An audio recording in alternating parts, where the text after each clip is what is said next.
আসসালামু আলাইকুম এভরিওয়ান। তো আজকে আবারও চলে আসলাম একটি টেবিল স্ট্যান্ড বানাবো এই পাইপটি দিয়ে।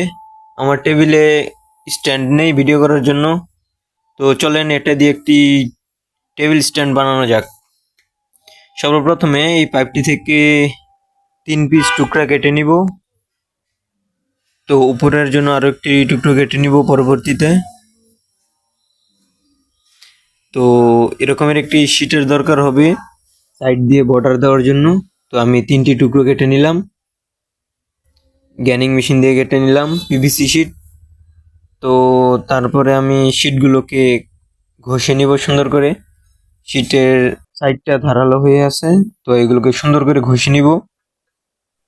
তো ভিউয়ার্স, এটার লুকটা কিছুটা এরকম হয়েছে। 3টি কর্নার একসাথে করে দিয়েছি। তারপরে আমি পিসগুলোকে সুন্দর করে কেটে নিব। প্রথমে মার্কার দিয়ে সুন্দর করে দাগ দিয়ে নিব।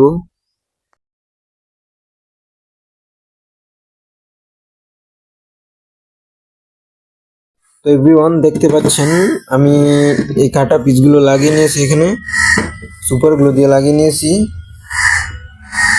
আর এখানে উপরে লাগিয়েছি, দেখেন গাইস, এই একটি মোবাইলের স্ট্যান্ড পড়েছিল,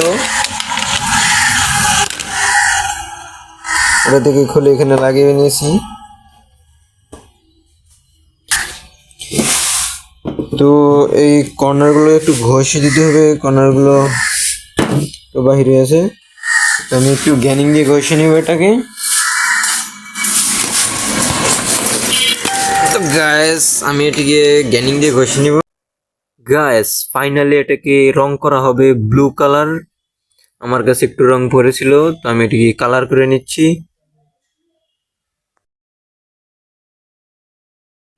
তো দেখেন ভিউয়ার্স, এটি হচ্ছে আমার স্ট্যান্ডের ফাইনাল লুক। এর মাথার উপরে লাগানো হয়েছে যে টেবিল স্ট্যান্ডগুলো রয়েছে, ওগুলো একটা আমার কাছে ছিল, তো চিন্তা করলাম ওগুলো একটা লাগাই দিই। দেখেন, এটি হচ্ছে ফাইনাল লুক, দেখতে পাচ্ছেন। আমার কাছে একটু নীল রং ছিল, তো আমি নীল রং করে দিয়েছি।